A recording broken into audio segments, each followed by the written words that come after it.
말씀 함께 말씀 나누도록 하겠습니다. 성경은 마태복음 12장 46절에서부터 50절까지의 말씀입니다. 우리 다 함께 합독하고 함께 읽고 말씀 나누도록 하겠습니다. 마태복음 12장 46절부터 50절의 말씀입니다. 우리 같이 함께 읽겠습니다. 시작.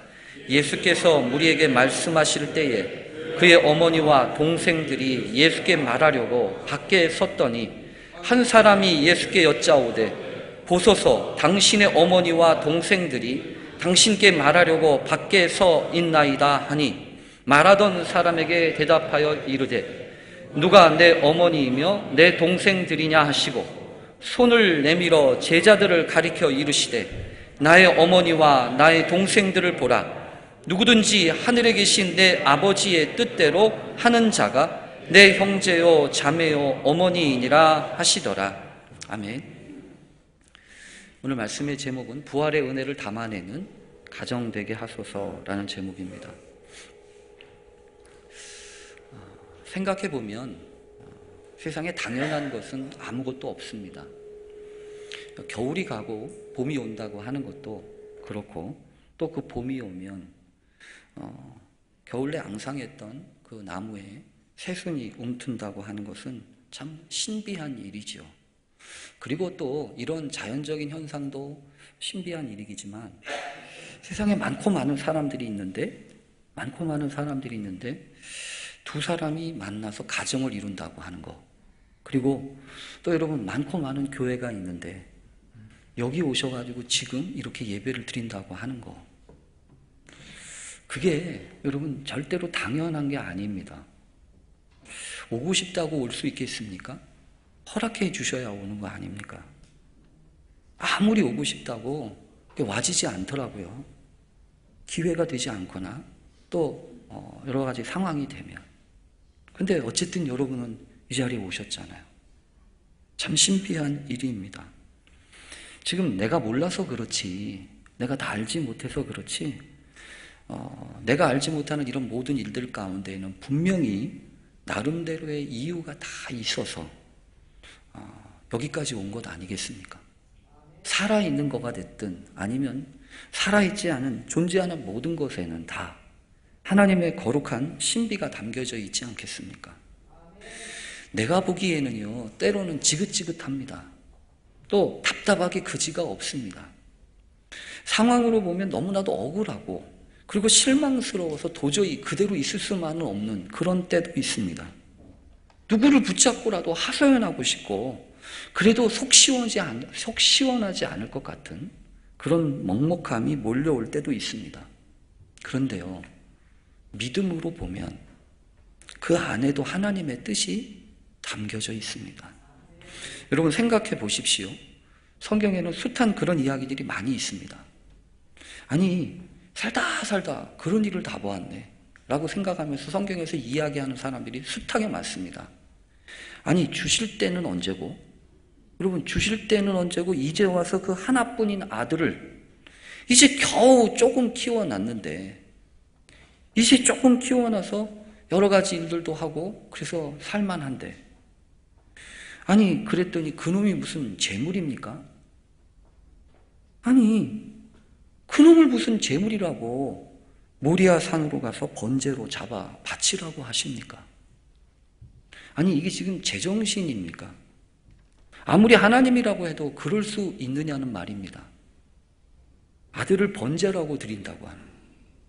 여러분 이거 요즘 우리식으로 표현하면요, 이거 한마디로 이야기할 수 있어요. 뭐냐면 갑질도 이런 갑질이 없습니다. 그렇잖아요. 아니 하나님이라고 여러분 그런 갑질 하셔도 되는 겁니까? 싫으면 싫다고 하시면 되는 거 아닙니까? 나에게 문제가 있다면요, 나하고 얘기를 하셔야지. 나에게 무슨 잘못이 있다고 내가 아니라 내 자식을 잡아 바치라고 얘기를 하시는 겁니까? 이거 해도 너무한 거 아닙니까?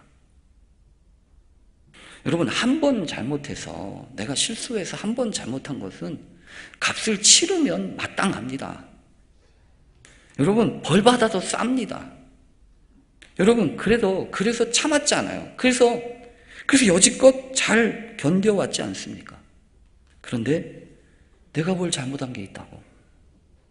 주인 마님의 그 음흉한 눈빛 피하다가 어쩔 수 없이 그냥 벗어던지고 도망친 것 뿐인데, 아니 이제 와서 나를 파렴치범으로 몰아가지고 감옥에 던져 넣어요? 아니 이게 뭡니까? 정말 나한테는 정말 재수없는, 그런 재수없는 일만 생기고 있단 말이에요. 감옥에 떨어졌던 요셉이요, 아마 억울해가지고 잠을 못 이루었을 거예요. 감옥에 있다는 것보다 더 억울한 건 뭐냐 하면 억울하게 누명을 썼다는 거야. 요즘 같으면 미투라도 하죠. 유투라도 아마 할 것 같아요. 그런데 여러분 그렇지 못하잖아요. 기껏 해가지고 애굽에서 노예 생활하다가 하나님이 풀려주셔서 탈출하라고 그래서 기쁜 마음으로 탈출을 했어요. 기쁘고 즐겁게 달려나왔는데 하나님이 인도하신 데가 앞길이 콱 막혀있는 홍해 앞으로 인도하세요. 아니 이제는 돌아갈 수도 없고 앞으로 갈 수도 없고 하나님이 도대체 생각이 있으신 분입니까? 어떻게 인도를 해도 이런 대로 인도를 하시냔 말이에요. 여러분 그래서 성경에는 보면요, 숱하게 이런 맘상할 상황들이 너무너무 많아요. 그것도 여러분 믿는 사람들한테 일어나는 일입니다. 믿는 사람들한테. 여러분 가슴 아픈 일, 속상한 일, 이런 일들 가운데에도 성경은 이야기하는 게 있죠. 이 안에도 하나님의 섭리가 있었다는 거예요. 하나님의 계획이 있었다는 거예요. 그래서 아들을 잡아 바쳐야 했던 그 가슴 먹먹했던 아브라함의 모리아 산행에도 여러분 그거는 가슴 아픈 만큼 여호와의 산에서 친히 준비되리라 라고 하는 여호와 이레라고 하는 영적인 신비를 몸으로 깨닫게 하기 위해서 하나님이 그런 일을 하신 거 아니에요? 그런가 하면 억울하게 누명 쓰고 감옥에 가서도 가슴 답답했지만 그야말로 나중에 알게 되죠. 아, 이 길이 총리로 가는 고속도로였구나. 그걸 알지 않습니까? 그리고 여러분 홍해 앞으로 인도하신 그 하나님이 죽으라고 하셨습니까? 그게 아니라 홍해를 가르시고 그야말로 하나님의 길이 여기 있었네 라고 하는 것을 몸소 깨닫도록 하시려고 한 하나님의 섭리와 계획이 있지 아니었냐는 거예요. 여러분 그런데 이런 일들이 다 설명이 됩니까? 이런 일들이 다 납득이 됩니까? 설명이 된다고 하면 그게 정말로 신비스러운 일입니까? 여러분 모든 걸 설명할 수 있다고 하는 것처럼 어려운 말이 없어요. 사랑을 어떻게 설명합니까? 사랑을. 저같이 이기적인 사람이요, 내가 참 이기적인 사람이에요. 아들 혼자, 딸내미가 제 동생들이 둘이 있었지만 어머니한테는요 저밖에 없었어요. 그래서 동생들을 만나면요 아직도 오빠는 오빠밖에 몰라라고 얘기를 해요. 그런데 그런 이기적인 제가 천사 같은 아내를 만나가지고 저런 아내를 내가 얻어가지고 함께 살 수 있다고 하는 거, 여러분 제가 지금 생각해도 깜짝깜짝 놀랄 일이에요. 아, 어떻게 그렇게 됐나. 저는 좋은데 저희 집사람도 좋을지는 모르겠어요. 참 신비한 일이지 않아요? 아멘은 저기서 해야 되는데 맨날 여기서 해요.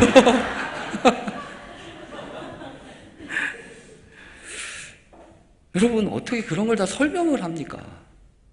좋은 걸 어떻게 해요? 장인 장모님이 그렇게 말리는데도 오빠가 아니면 안 된다고 하는데 그걸 어떻게 설명을 해요? 여러분 어떻게 그걸 설명을 합니까? 여러분 모든 거 우리는 다 알지 않아도 됩니다. 여러분 모른다고 못 누리는 건 아니에요. 모른다고 못 누린다? 그건 거짓말이에요. 아니 여러분, 여러분들이 드신 밥에 칼로리가 얼마인지 다 알고 드십니까? 탄수화물이 얼마나 들었고 지방이 몇 프로고 또 거기에 무슨 단백질이 얼마나 들었는지 몇 그램 들었는지 다 알고 그거 이렇게 드셔야 직성이 풀리십니까? 그런 거 아니잖아요. 그런 거 모르고 먹어도 맛있잖아요. 맛있게 먹으면 0칼로리라잖아요. 여러분, 그렇잖아요. 우리가 뭘 아는 것도 중요하지만 다 알고서 먹는 거 누리는 게 아니에요. 부활도 저는 마찬가지라고 믿습니다. 부활을 어떻게 다 설명합니까? 죽었다가 살아나셨대요. 아니, 이게 신비지. 이게 어떻게 설명할 수 있는 일입니까? 근데 여러분, 그런 신비를 우리는 너무나 당연하게 생각하는 데 문제가 있어요. 더군다나 교회 다니는 사람들은요, 매년마다 절기로 부활주의를 지켜요. 그래서 4월쯤 되면 이때쯤 부활절이지. 계란 하나 먹겠구나. 이렇게 생각을 해요. 그래서 부활절 하면은 늘 그런 생각을 한다는 겁니다. 근데 여러분, 그게 그러고서 넘어가도 될 일입니까? 부활이라고 하는 것이 그렇게 넘어가도 될 일이냐고요. 여러분, 부활에 대해서 알고 있는 것과 부활의 삶을 살아간다고 하는 건 천지차 이야기입니다. 여러분, 나사로가 병들어 죽게 생겼을 때 그를 무덤에 장사를 지내고 뒤늦게서야 예수님이 오시지요. 그때 그 나사로의 동생들이 얼마나 서운했겠습니까? 여러분, 그동안 자기들이 예수님께 했던 일들을 생각해 보면 얼마나 속상하겠어요. 정성을 다해서 섬겼고 여러 가지로 도움이 됐었는데, 여러분, 성경에도 보면 그러지 않습니까? 분명히 와서 도와달라고 연락까지 보냈잖아요. 아니, 뭐가 힘들다고 그렇게 멀리 계시는 것도 아닌데 분명 사람을 보내서 사랑하는 자가 병들었습니다, 좀 고쳐주세요, 살려주세요 라고 위급하고 다급하게 얘기했으면 웬만하면 오셔야 되는 거 아니에요. 웬만하면. 다른 사람도 아니고 나사로라는데. 근데 예수님이요, 때때로 어떻게 하신지 아세요? 안 오세요. 그냥 기다리세요. 언제까지 기다리세요? 죽을 때까지 기다리세요. 죽을 때까지. 죽을 때까지 기다리시고 죽고 난 다음에서야 비로소 얘들아 가자. 나사로가 잠들었다. 내가 깨우러 가자.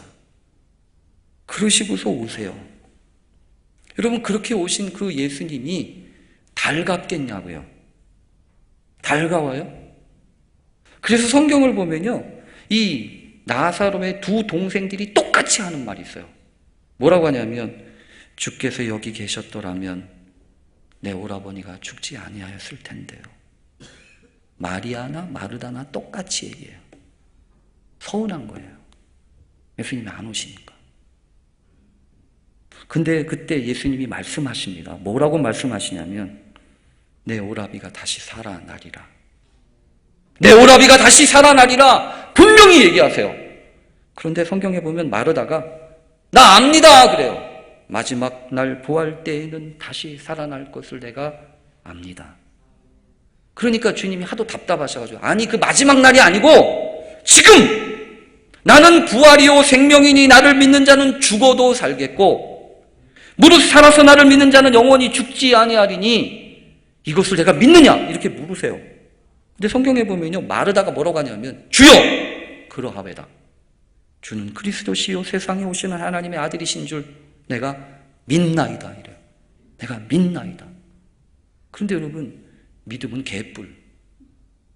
믿었다고 그래가지고 마음이 감동이 되는 게 아니에요. 알고는 있어요. 믿는다고 생각은 해요.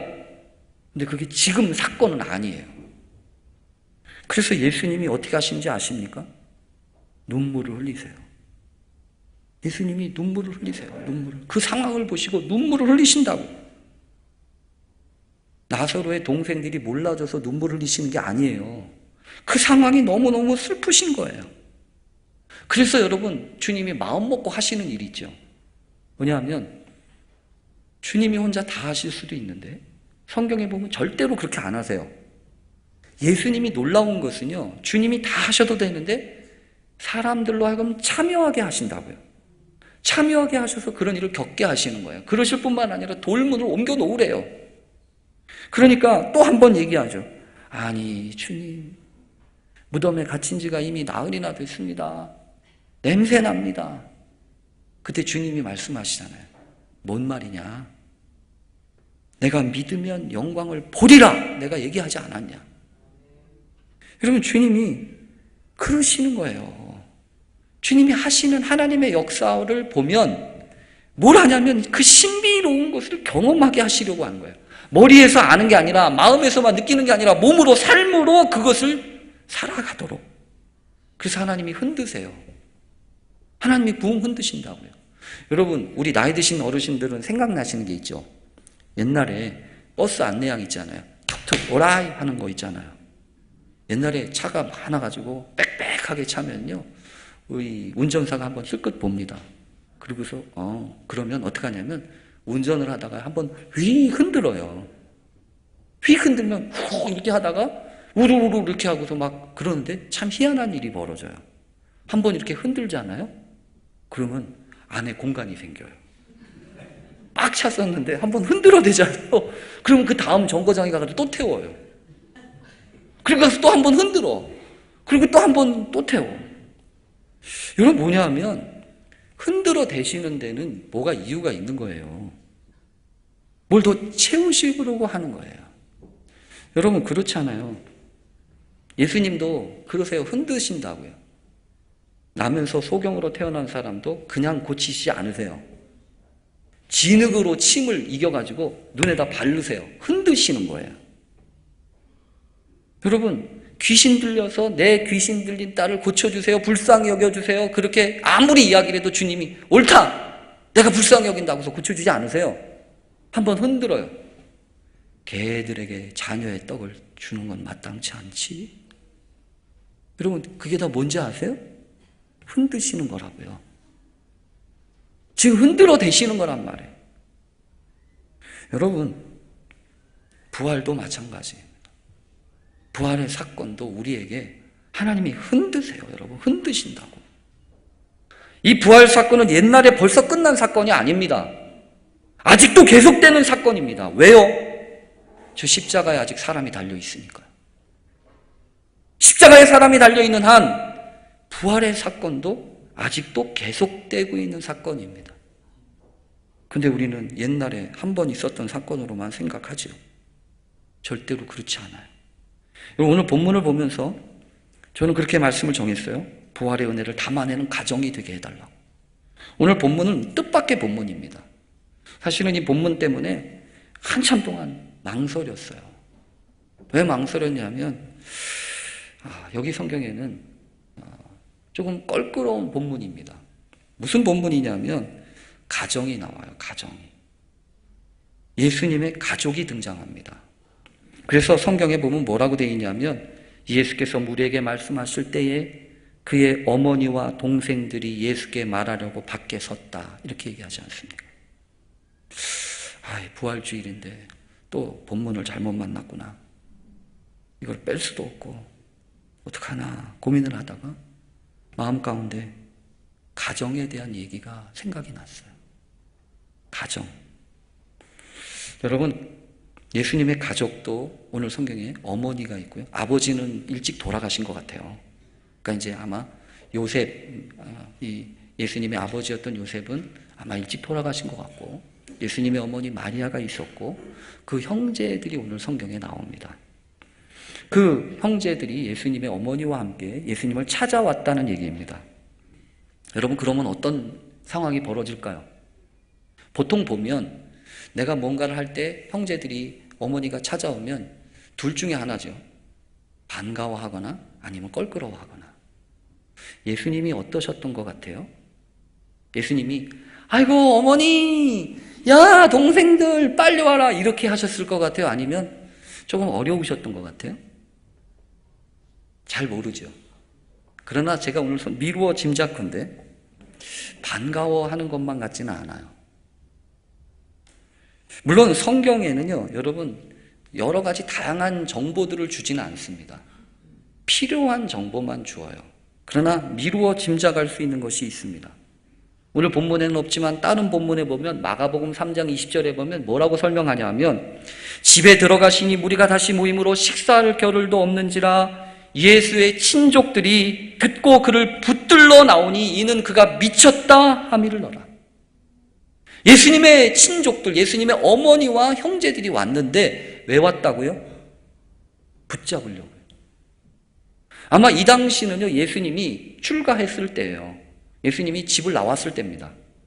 아마 이때도 예수님의 집이 어머니하고 같이 살면서 나 잠깐 나갔다 올게요, 사역하고 올게요, 이렇게 하고서 했었던 건 아니죠. 분명히 집을 나왔어요. 그래서 어머니하고 따로 살고 있었습니다. 근데 집을 나갔지만 가족은 가족 아니에요? 근데 듣자 하니 이상한 소리가 들려요. 무슨 소리가 들리냐 하면 그 예수가 미쳤다는 거예요. 지금 이상한 짓을 하고 돌아다닌다는 거예요. 그러니까 딴 사람들은 몰라도 이 예수님의 어머니하고 형제들은 가만히 있을 수가 없는 거예요. 아주 좀 보고 싶은 거죠. 아주 좀 말리고 싶은 거예요. 근데 어떻다고요? 성경에 보니까 밖에 서서 예수님께 말하려고 밖에 서 있었다는 거예요. 밖에 서 있는 이 가족들의 모습을 이렇게 떠올리니까 그런 생각이 들었어요. 사실은 왜 제가 이 가정의 얘기를 하기가 어렵냐면 제가 우리 교회 교우들을 이렇게 대충 기도하면서 늘 마음속에 걱정하는 부분이 있는데 그게 뭐냐 하면 가족이라는 말만 나오면 아픔이 되시는 분들이 있어요. 그렇다고요. 누구는 여러분 자식 데리고 싶지 않습니까? 누구는 어머님, 아버님 데리고 싶지 않습니까? 근데 안 되잖아요. 어렵잖아요. 나만 혼자 오는 것도 사실은 마음이 무거워요. 그래서 가정 얘기만 나오면 마음이 불편해요. 근데 오늘 성경에 보면 그 밖에 있는 사람들 얘기란 말이에요. 밖에 있는 사람들. 그 밖에 있는 사람들이 왜 밖에 있어요? 성경에 보니까 말하려고 밖에 있어요. 말하려고. 사실은 여러분 그런 것 같아요. 가정이라고 하는 거에 의미는 해야 할 말을 상처 없이 할 수 있을 때 그 가정이 행복합니다. 그렇죠? 아니, 여러분 그렇게 복잡하게 얘기하지 않아도 가정에는 말이 필요 없어요. 사실은 꼭 말해야 합니까? 말하지 않아도 알잖아요. 오히려 말하면 이상해질 때가 있다고요. 아침에 일어나 성린아 한마디 하면 알아들어야 돼요. 근데 안 알아듣잖아요. 그러면 이제부터 그 뒤에 뭐가 붙어요. 성린아 일어나라 이놈아, 지금 시간이 몇 시인데. 성린아 일어나라, 지금 밥 먹어라, 엄마가 밥 차려놨지 않냐. 이렇게 일하기 시작하면요 복잡해져요. 그런데 여러분 그게 언제부터인가 어려워졌잖아요. 이제는 말해야 되거든요. 남편도 아내한테 말해야 되거든요. 아내도 남편한테 말해야 돼요. 말하지 않으면 몰라요. 바뀌라고 하는 것은 여러분 거리가 문제가 아닙니다. 내 생각 밖에 있는 사람들, 내 관심 밖에 있는 사람들, 그 사람들이 문제예요. 여러분 어제도 대단히 죄송해요. 12시 10분 전에 새벽 전화가 왔어요. 교회 제가 설교 준비하고 앉아있는데 전화가 왔어요. 팍 봤더니 요즘엔 뜨잖아요. 누군지. 받았어요. 바로 받았어요. 그랬더니 한 분이 목사님 오래간만이에요. 내가 지금 교회 못 나간 지가 석 달이나 됐는데 그러면서 이제 쭉 얘기를 하시는 거야. 근데 무슨 얘기를 하시냐면 목사님 저 서운해요. 얘기해요. 어떻게 된 교회가 한 번 전화도 안 해요? 어떻게 된 교회가 한 번도 전화를 안 하냐고. 밖에 있다는 거죠. 내가 그동안 교회에 이렇게 저렇게 했는데 왜 나를 잊었어요? 그런 얘기예요. 여러분 밖에 세워두면 그렇습니다. 내 관심 밖에. 그래서 오늘 기도해야 합니다. 뭘 기도해야 되냐면 밖에 있는 사람들 안으로 데려와야 된다는 거예요. 내 생각 밖에 있는 사람들, 내 관심 밖에 있는 사람들 품어야 한다는 거예요. 여러분 그러려면 어떻게 해야 합니까? 오늘 성경에 보면 예수님이 하시는 말씀이 있어요. 예수님이 딴 얘기는 안 하시고 말하던 사람한테 그러죠. 누가 내 어머니고 내 동생들이냐? 누가 내 어머니고 내 동생들이냐? 그러시면서 손을 내밀어 제자들을 가르치시면서 말씀하십니다. 나의 어머니와 나의 동생들을 보라 그러죠. 저는 이게 무슨 뜻인지 몰랐어요. 성경을 보다 보니까, 주석서를 보니까 이게 무슨 뜻이냐면 부끄럽지 않고 자랑스럽게 하는 표현이랍니다. 거꾸로 얘기하면 무슨 소리인지 아세요? 부끄러워하지 않는다는 거죠. 예수님은 오늘 성경에 보면 그런 것 같아요. 우선 여러분, 예수님의 어머니를 만나서 무슨 얘기를 했는지, 동생을 어떻게 만났는지 그 얘기는 없어요. 그러나 분명히 한 가지 사실은, 이런 예수님의 말씀이 예수님을 어머니로서 인정하지 않는다고 하거나 형제들을 무시하는 건 아니라는 겁니다. 왜냐하면 여러분 아시지만 예수님이 십자가에 달리셔서도 예수님의 어머니 마리아를 두고 걱정하셔서 그 목숨이 끊어지는 그 순간에도 요한한테 부탁하시잖아요. 야, 이제부터는 네 어머니다. 네가 좀 도와줘. 물론 예수님과 어머니 사이에 말이, 대화가 녹록하지 않았다고 하는 증거는 있어요. 가나의 혼인잔치에서도 예수님의 어머니가 뭐라고 하셨잖아요. 이 집에 포도주가 떨어졌다. 근데 예수님이 따박따박 말씀하시잖아요. 그래서요, 내 때가 아직 이르지 않았는데요. 어머니 입장에서 보면 예수님도 참 정 떨어지는 그런 증오가 있어요. 근데 여러분, 오늘 성경에서 이야기하는 건 그거예요. 가정이라고 한다면, 가족이라고 한다면 부끄러워서 숨지는 말아야 한다는 겁니다. 때때로 여러분, 우리가 그렇습니다. 부끄러워요. 내놓기가 부끄러워요.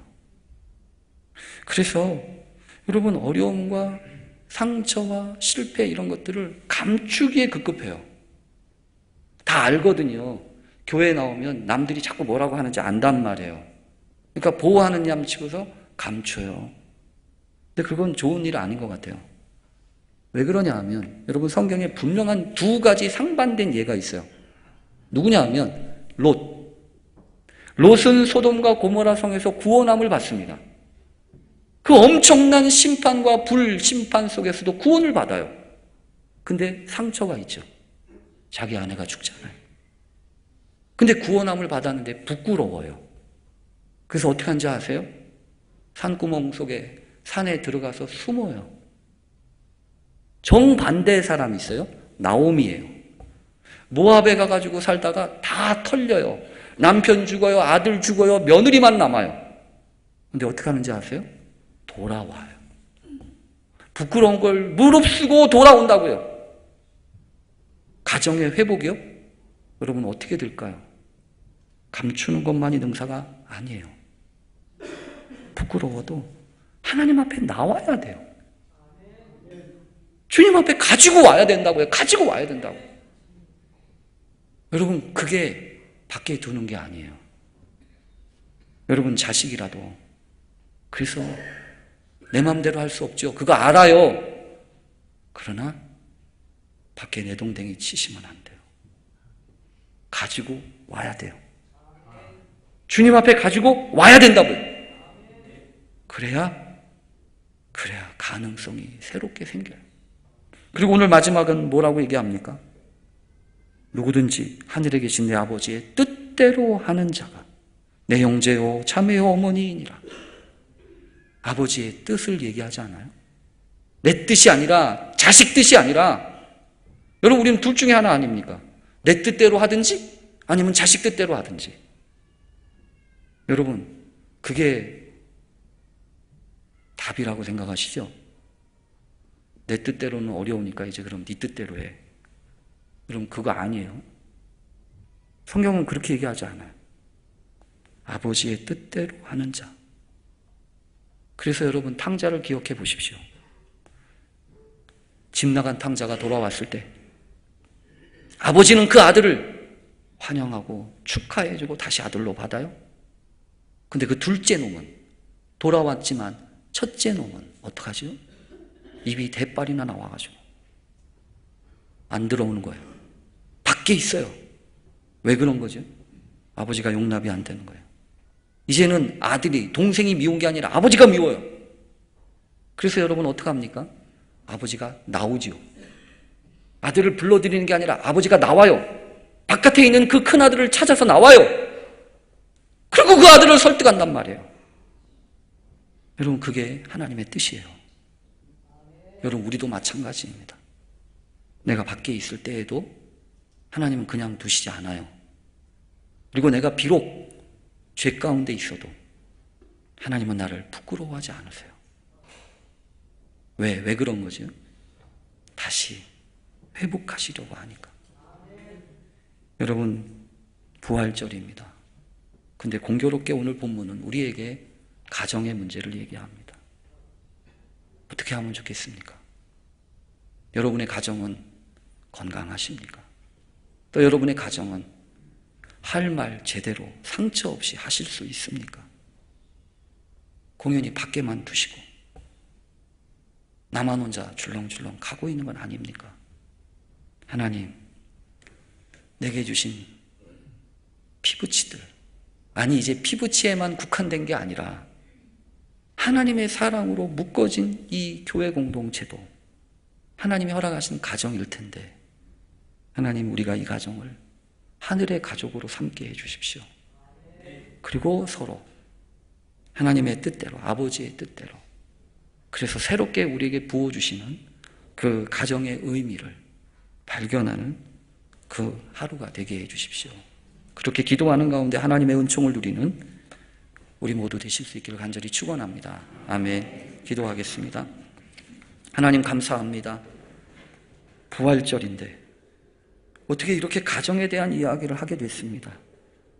하나님, 부끄럽지만 또 때때로 상처가 있지만 이 모든 상처도 하나님의 뜻 가운데 있음을 믿게 하시고 하나님의 거룩한 신비가 담겨지는 그릇 되게 해 주옵소서.